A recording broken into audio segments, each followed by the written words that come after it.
talk a lot about emotional intelligence, healing, and self awareness. But here's a question people don't like to ask. What if the real problem isn't that emotions are complicated? What if it's that we're avoiding the work that it takes to deal with them?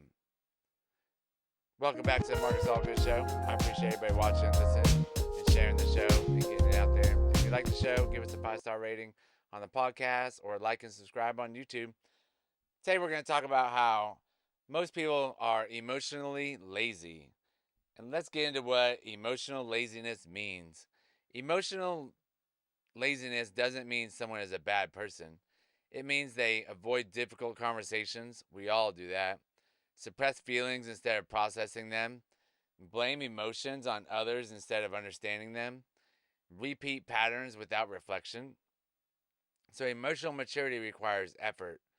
And avoiding difficult conversations is one of the craziest things that we all do because of the fact that we all just don't want to we don't want to feel uncomfortable. We don't want to go down that road. But once we actually do go down that road, it actually feels a lot better after we have that conversation because of the fact that you build it up so much in your head and you're trying to think about what the other person's going to think if you tell them this. And really, you have no clue what that person's going to think. So you might as well just go tell them and have that conversation that you really need to have with them because you don't know how it's going to end up. It could end up really, really good. It could end up really, really bad. But most of the time, it ends up being pretty good in the long run. Ignoring the emotions doesn't make them disappear. It just delays them. It just delays the work. Kind of like going out getting drunk because you had a bad day. When you do that, all you're doing is delaying the emotions you have to feel for the next day.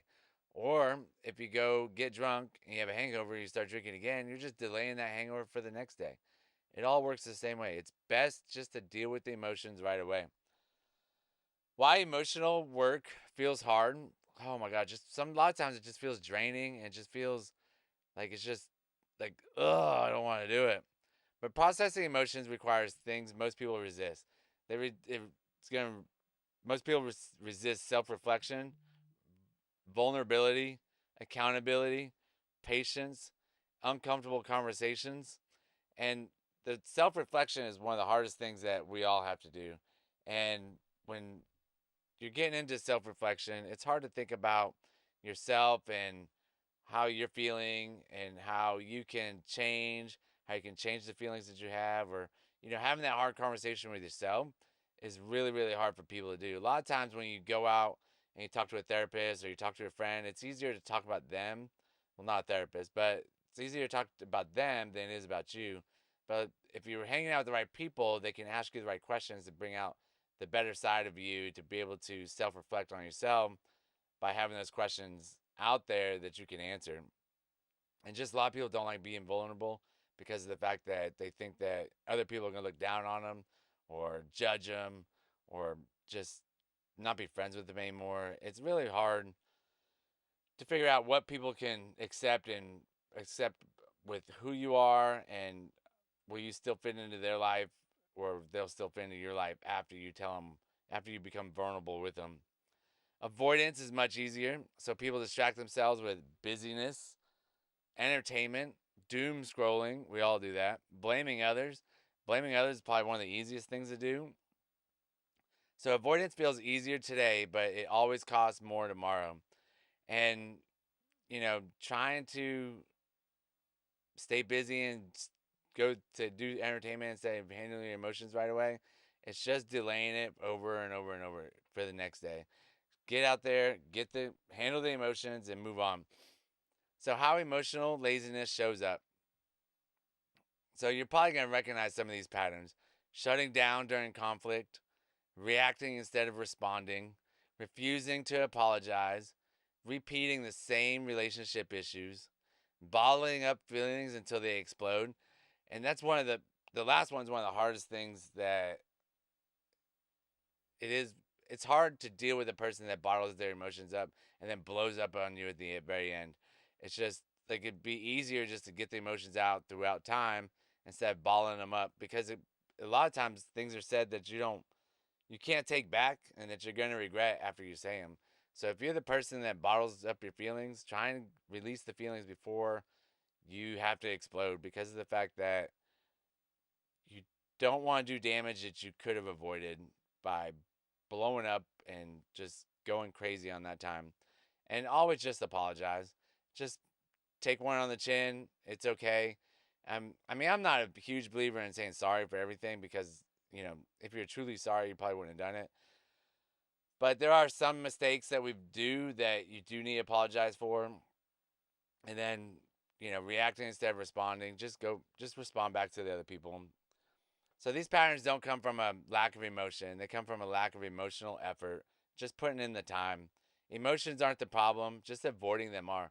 Like those emotions are there, and if you cover them up with alcohol or drugs, things like that, like you're you're just you're, at a certain point in time you're going to have to feel these emotions and you're going to have to deal with them. So you better learn early and you better figure them out early because once you do, life is much easier to move on to the next thing over and over and over. So, the cost of avoiding emotional work: when emotions are ignored, relationships suffer. We've all seen that.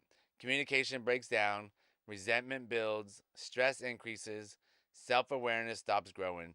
You just don't become self aware. You have to deal with your emotions, become more self aware. And eventually, those unresolved emotions show up as anger, anxiety, distance, burnout, drinking, alcohol, or I mean, drugs, fighting, yelling at people. Like, just that's all part of the anger part.